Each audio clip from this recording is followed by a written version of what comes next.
What if I told you that some of the oldest stories ever written, stories carved into ancient clay tablets from Mesopotamia, sound strikingly similar to the stories I grew up hearing from the Bible? Today, I'm diving into the fascinating parallels between the story of the Anunnaki and some key events in the Bible. Let's get started.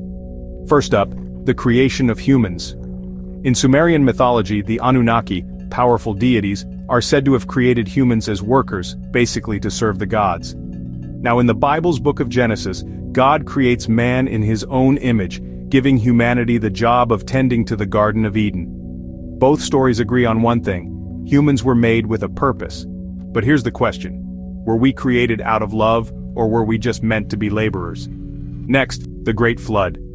The Epic of Gilgamesh, one of the oldest stories ever found, tells of God sending a catastrophic flood to wipe out humanity.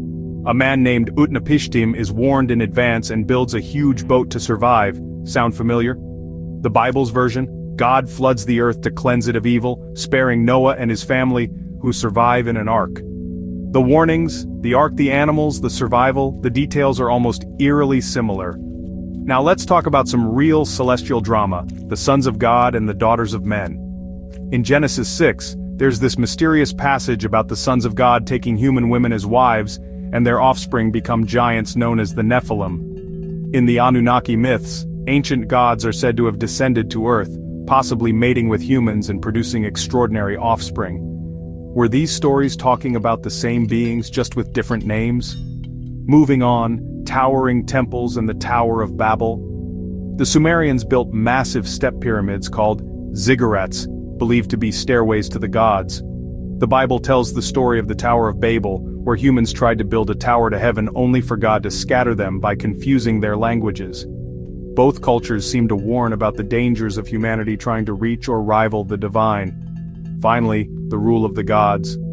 The Sumerian king lists actually claimed that rulers got their authority straight from the gods, and sometimes the gods themselves ruled directly. In the Bible, God chooses kings like Saul and David to lead his people. This idea that the right to rule comes from the divine echoes across both traditions.